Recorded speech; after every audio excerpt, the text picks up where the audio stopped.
Acheter ou louer sa résidence principale, c'est une véritable question qui mérite de se creuser la tête car la réponse est loin d'être si évidente que ça.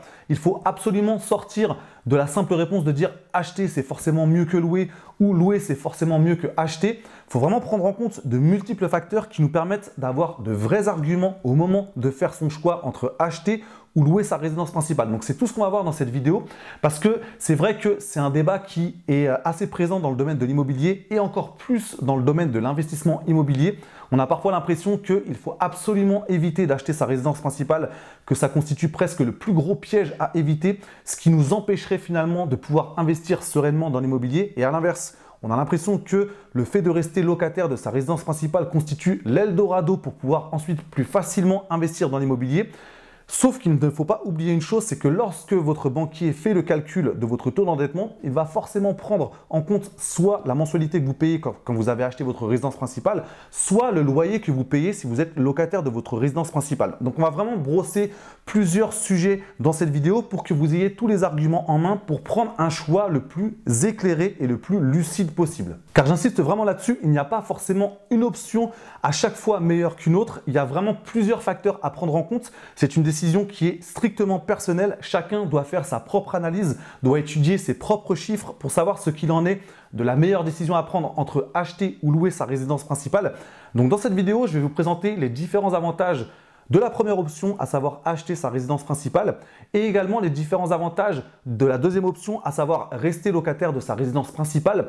Vous allez voir que souvent, je vais mettre certaines conditions à respecter parce que parfois, lorsqu'on fait mal les choses, un avantage peut éventuellement se transformer en un inconvénient. Donc c'est important de savoir exactement ce qu'il en est, encore une fois, pour prendre la meilleure décision possible entre acheter ou louer sa résidence principale. Dans cette vidéo, nous allons surtout nous concentrer sur des critères économiques, mais pas que, parce qu'il ne faut pas oublier une chose importante, c'est que lorsqu'on cherche à avoir une résidence principale, on cherche avant tout à se sentir bien chez soi. Donc il y a aussi des critères qui sont tout simplement des critères affectifs, des critères qui concernent l'humain. Donc c'est important de ne pas être trop focalisé sur le côté économique. Après, comme d'habitude, sur chacune de mes vidéos, chacun prend ses propres décisions, mais j'essaie de vous proposer le comparatif le plus large possible en prenant le maximum de critères à prendre en compte pour, encore une fois, j'insiste là-dessus, prendre la meilleure décision possible entre acheter ou louer sa résidence principale. Le premier point que je souhaiterais voir avec vous, c'est se poser la question de savoir si la résidence principale peut être considérée comme un actif ou comme un passif. Et on va tout de suite se pencher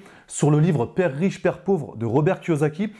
C'est un excellent livre, mais il y a quand même une chose sur laquelle on peut être un petit peu interrogatif, à savoir le fait qu'il considère la résidence principale comme un passif. Donc si on reprend ses définitions, pour lui, un actif, c'est quelque chose qui met de l'argent dans notre poche et un passif, c'est quelque chose qui retire de l'argent de notre poche. Donc il part du principe que la résidence principale, c'est quelque chose qui ne nous rapporte pas d'argent et au contraire qui nous en coûte. Donc il définit cette résidence principale comme un passif. On pourrait donc être tenté de se dire « je ne veux absolument pas acheter ma résidence principale parce que ce n'est pas du tout un actif », parce qu'on est vraiment gavé de cette lecture de Père riche, Père pauvre. Et je vous mets tout de suite au clair, moi le premier, je me suis fait avoir lorsque j'ai lu ce livre, qui encore une fois est un très très bon livre, mais je pense qu'il faut quand même être critique sur certains points. Quand j'ai découvert ce livre, j'étais vraiment en mode euphorique. Je me disais, waouh, j'ai vraiment l'impression d'ouvrir les yeux sur plein de choses. Finalement, ma résidence principale est un vrai passif. C'est quelque chose qui sort de l'argent tous les mois de ma poche. Il faut vraiment que je fasse autrement. Et j'avais presque l'impression d'être supérieur par rapport aux autres parce que je savais utiliser le terme actif, passif. J'avais vraiment l'impression de passer pour quelqu'un qui est un génie.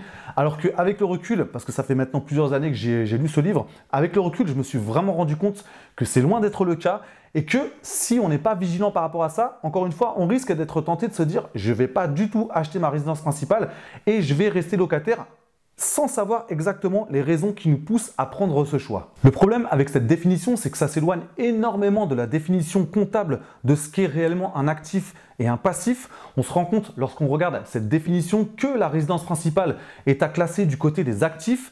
Bien évidemment, la plupart du temps, de l'autre côté, dans la colonne des passifs, on a la dette qui est associée à cette résidence principale, donc le prêt immobilier que nous avons souscrit pour l'acheter. Mais c'est vraiment remettre de la perspective dans tout ça parce qu'on se rend compte que finalement, ce n'est pas un si mauvais choix d'avoir une résidence principale. C'est loin en tout cas d'être si simple que ça de dire c'est bien ou c'est pas bien. Et il faut vraiment sortir de cette logique purement simpliste de dire la résidence principale est un passif parce que ça me retire de l'argent de la poche chaque mois. Donc ça, c'est vraiment le premier point que je voulais voir avec vous parce que je le répète, je suis assez critique par rapport à moi-même. J'ai été le premier à me faire, entre guillemets, piéger par ce passage du livre Père riche, Père pauvre au moment où j'ai lu ce livre pour la première fois. On va donc maintenant passer aux avantages de la première option, à savoir acheter sa résidence principale, en rappelant que j'y mettrai parfois certaines conditions à respecter pour ne pas que ces avantages se transforment finalement en inconvénients. Avantage numéro 1, ça c'est vraiment celui dont je voulais vous parler en premier, c'est le fait que la résidence principale est exonérée de taxes sur la plus-value. Ça, c'est un levier puissant pour avoir un maximum de trésorerie, pour créer de l'enrichissement. C'est quelque chose qui est extrêmement puissant. Alors qu'à l'inverse, si on devait simplement se concentrer sur le fait d'épargner chaque mois, on se rend compte que c'est beaucoup plus lent, alors que si on utilise ce levier, c'est quelque chose qui peut accélérer, qui peut booster notre enrichissement. Après, bien évidemment, il y a plusieurs conditions à respecter. Il faut bien acheter, il faut savoir valoriser un bien. Il ne faut pas simplement uniquement compter sur l'augmentation du marché parce qu'on n'est jamais sûr de ce que va donner l'avenir. Donc vraiment respecter certaines conditions, mais j'insiste là-dessus, c'est un levier extrêmement puissant, c'est vraiment quelque chose que je vous recommande de faire, c'est quelque chose que je me serais recommandé de faire si je pouvais parler au mois du passé, c'est-à-dire quand j'avais la vingtaine, lorsque j'ai acheté mon premier appartement sur plan, la grosse erreur à ne jamais faire, je me serais vraiment dit, écoute, ne pars pas dans cette stratégie, utilise vraiment ce levier de la plus-value qui n'est pas taxée pour acheter un appartement, essayer de le valoriser par des travaux pour ensuite le revendre, faire une plus-value et peut-être renouveler une ou deux fois l'opération en faisant bien attention de ne pas se faire requalifier en marchand de biens parce qu'il y a aussi des risques par rapport à ça. Mais c'est vraiment le premier avantage que je voulais voir avec vous parce que j'insiste là-dessus, c'est quelque chose d'extrêmement puissant. Avantage numéro 2, c'est ce qu'on pourrait appeler l'épargne contrainte ou l'épargne forcée qui est représentée par votre mensualité à payer chaque mois parce que dans cette mensualité, vous avez certes des intérêts, mais vous avez aussi du capital amorti chaque mois. Et c'est vraiment cette partie de capital amorti chaque mois que vous pouvez considérer comme étant de l'épargne forcée.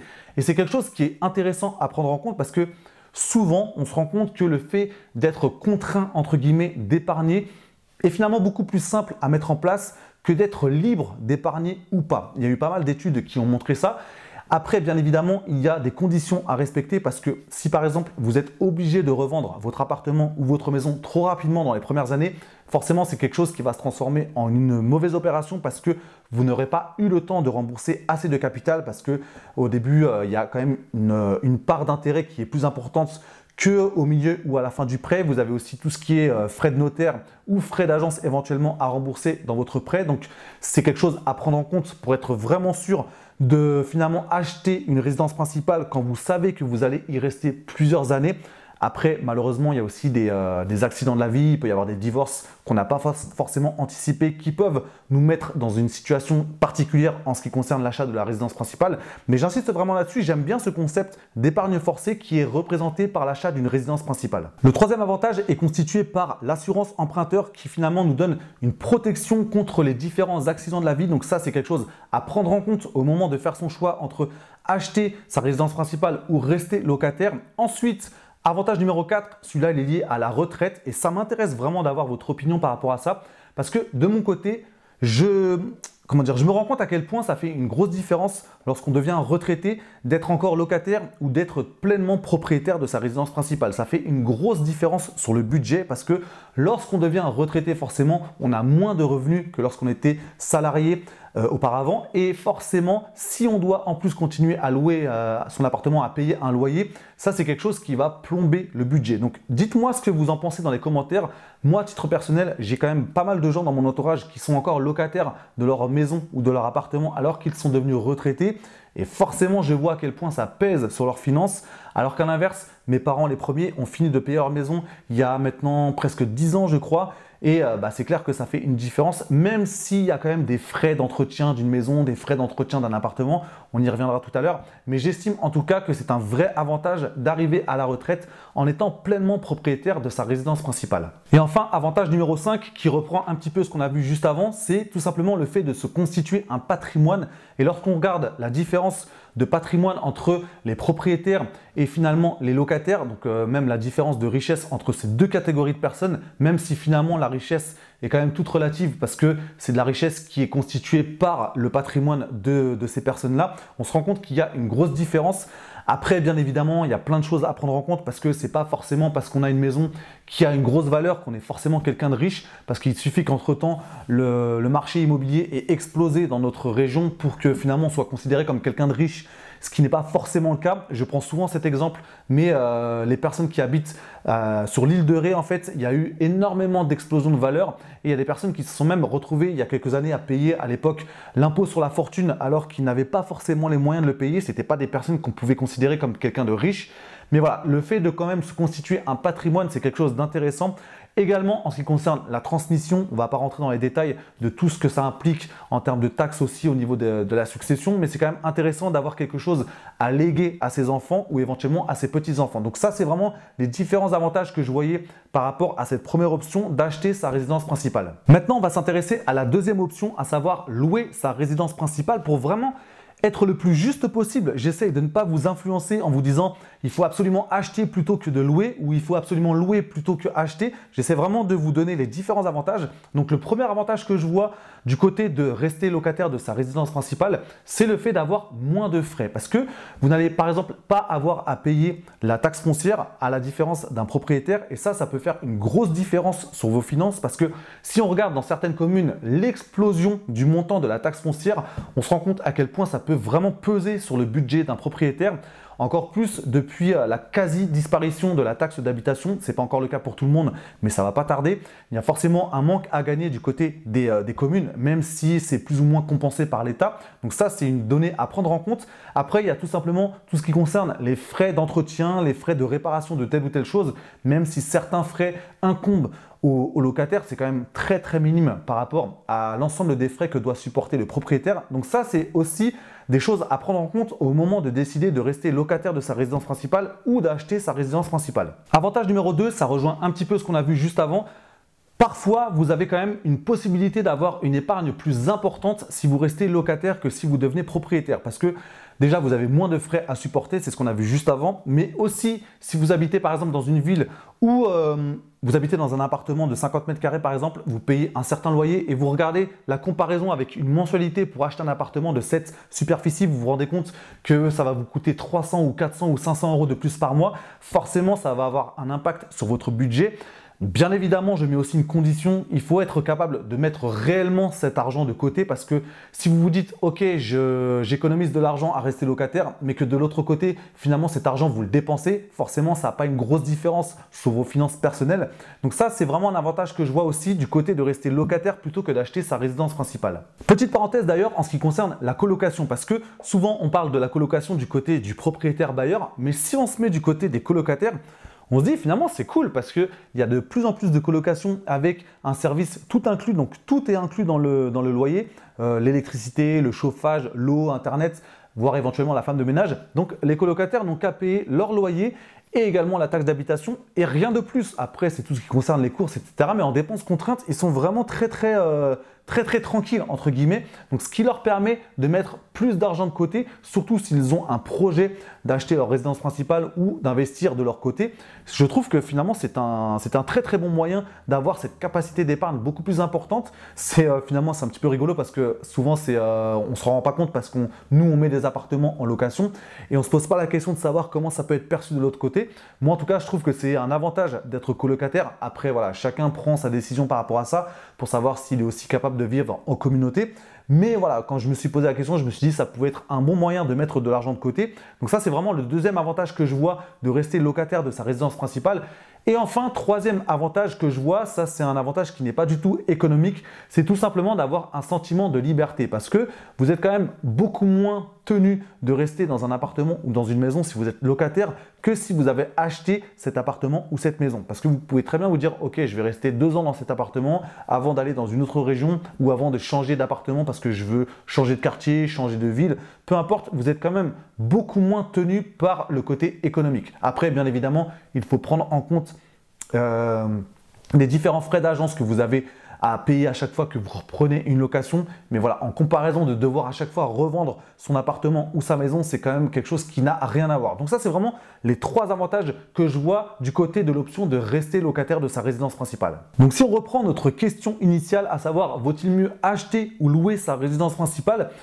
Je ne peux pas vous donner de réponse précise parce que, comme je disais en introduction, ça dépend de plusieurs facteurs. Par contre, vous avez à disposition certains simulateurs qui sont très intéressants. Je vous mets d'ailleurs le simulateur de meilleurtaux.com qui est très intéressant pour savoir un petit peu mieux quelle option choisir entre acheter ou louer. Parce que bien évidemment, il faut prendre différentes choses en compte. Il faut prendre les frais de notaire en compte, les frais d'agence éventuellement, l'assurance emprunteur, les intérêts d'emprunt, les travaux d'entretien, les charges de copropriété si vous achetez en copropriété. Donc c'est vraiment un vrai calcul à faire en prenant le maximum d'éléments en compte pour savoir prendre la meilleure décision entre acheter ou louer sa résidence principale. Pour terminer cette vidéo, je vais quand même vous donner mon avis personnel parce que je ne veux pas passer pour le mec neutre qui ne donne pas du tout son avis, qui ne se mouille pas, qui dit ça c'est bien mais ça aussi c'est bien. Je vais vraiment vous donner mon avis personnel par rapport à la résidence principale. J'estime à titre personnel qu'il est très intéressant d'acheter sa résidence principale, que ce soit pour se constituer un patrimoine ou que ce soit pour avoir cet accélérateur d'enrichissement par le biais de l'exonération de taxes sur la plus-value. Donc c'est très intéressant, très puissant. Après, vous me connaissez, comme d'hab, chacun et chacune prend ses propres décisions en fonction de différents facteurs qui sont parfois strictement personnels. Par contre, si aujourd'hui vous êtes en train d'hésiter mais que vous êtes plutôt penché du côté d'acheter votre résidence principale, je vais vous donner quelques recommandations à suivre pour être sûr que c'est le meilleur choix pour vous. Premièrement, n'achetez une résidence principale que si vous avez l'ambition d'y rester plusieurs années parce que plus vous allez avancer dans la durée de vie de votre prêt, plus vous allez rembourser de capital. Donc ça, c'est quelque chose de très important à prendre en compte. Bien évidemment, on ne sait jamais ce qui va se passer dans sa propre vie, mais au moins avoir cette ambition de rester longtemps dans cet appartement ou cette maison. Deuxième recommandation, je vous recommande de ne pas acheter au-dessus du prix du marché sous un effet coup de cœur parce que parfois, on est tellement enthousiasmé d'acheter cet appartement ou cette maison qu'on aurait presque tendance à acheter au-dessus du prix du marché parce qu'on n'a pas été vigilant sur quel est l'état du marché en ce moment et que vaut réellement cette maison si on se déconnecte de ce côté affectif. Après, voilà, je sais que c'est compliqué de parfois aller à l'encontre de ces émotions, mais au moins je vous ai mis en garde par rapport à ça. Ensuite, en ce qui concerne l'autre recommandation que je voulais vous faire, c'est aussi d'éviter le plus possible de vous mettre au taquet de votre endettement. Après, je sais que ce n'est pas toujours facile parce que ça dépend aussi de l'état du marché immobilier dans le secteur sur lequel vous êtes en train de chercher un appartement ou une maison. Mais posez-vous vraiment la question de savoir est-ce que ça vaut le coup de se mettre au taquet de son endettement, quitte à se serrer la ceinture sur les années suivant l'achat de cette maison ou cet appartement. Après, pesez le pour et le contre, chacun est libre de prendre sa propre décision, mais il faut vraiment prendre un stylo et écrire vraiment les chiffres pour voir si c'est quelque chose qui ne va pas se retourner contre vous par la suite en ce qui concerne vos finances personnelles. Ensuite, en ce qui concerne le moment où vous allez visiter une maison ou un appartement, lorsque vous êtes dans cette volonté d'acheter un appartement ou une maison, soyez vraiment vigilant pour essayer d'anticiper au maximum les éventuels travaux que vous allez devoir supporter par la suite. Parce que c'est quelque chose que vous allez mettre en place dans la négociation et aussi quelque chose que vous allez anticiper dans votre future enveloppe travaux. Donc ça, c'est très important en ce qui concerne vos finances. C'est aussi prendre en compte les nécessaires travaux d'entretien que vous aurez tout au long de la vie de votre maison ou votre appartement parce que c'est quelque chose parfois qu'on a tendance à oublier et qui va peser fortement sur votre budget. Donc ça, il vaut mieux l'anticiper pour vraiment se dire ok, peut-être que chaque année, je vais devoir mettre en moyenne 200 € par mois ou 100 € par mois pour les travaux d'entretien de ma maison ou mon appartement. Après, voilà, c'est des calculs qui sont totalement fictifs, mais vraiment ayez cette notion d'anticipation des éventuels travaux d'entretien, voire même des travaux d'entretien qui sont incontournables parce qu'il y a forcément des choses que vous devrez faire tout au long de la vie de votre maison ou de votre appartement. Ensuite, en ce qui concerne la décoration, ça c'est quelque chose après qui est purement personnel, mais je vous recommanderais d'être très vigilant par rapport à ça parce que avec toutes les émissions de télé, avec tous les magazines, avec toutes les publicités en ce qui concerne la décoration, c'est un budget qui peut peser très lourd. Et si on a tendance à se laisser un petit peu influencer par tout ce qui est publicitaire, on peut avoir parfois tendance à renouveler trop rapidement son intérieur parce qu'on a l'impression que voilà, ce qu'on a, c'est plus à la mode alors que ça fait seulement 3 ans qu'on l'a mis en place dans notre maison. Donc voilà, soyez quand même vigilants par rapport à ça, prenez du recul. Certes, c'est important de se sentir bien chez soi, mais est-ce que ça vaut le coup de systématiquement changer son intérieur parce qu'il y a une nouvelle tendance qui est apparue? Chacun prend sa décision, mais j'estime en tout cas que c'est quelque chose sur lequel il faut être vigilant, encore une fois, en ce qui concerne les finances personnelles. Et enfin, il faut absolument savoir pourquoi vous souhaitez acheter votre résidence principale. Il ne faut pas s'en tenir juste au fait que vous voulez faire comme les autres ou parce que quelqu'un vous a dit que rester locataire, c'était jeter de l'argent par la fenêtre tous les mois. Faites vraiment ce travail de faire votre propre analyse, de coucher tous les chiffres sur le papier, de regarder le simulateur dont je vous ai parlé tout à l'heure pour vraiment comparer les différentes options entre acheter et louer sa résidence principale pour vraiment avoir une décision qui est purement personnelle et qui est vraiment justifiée. Ça, c'est très très important pour vous. Nous voici maintenant arrivés à la fin de cette vidéo. J'espère qu'elle vous a plu et qu'elle vous a surtout permis d'y voir plus clair pour prendre la meilleure décision pour vous entre acheter ou louer votre résidence principale. Dites-moi d'ailleurs dans les commentaires si vous êtes actuellement en train de réfléchir à quelle option prendre parmi ces deux options ou si vous avez déjà fait votre choix d'acheter votre résidence principale ou de louer. Et surtout, dites-moi pourquoi vous avez choisi telle ou telle option. C'est toujours intéressant de voir un petit peu le cheminement qu'on a eu dans notre tête pour prendre telle ou telle décision. Donc dites-moi cela dans les commentaires, ça nous permet de débattre par rapport à ça parce qu'on n'a peut-être pas la même vision des choses.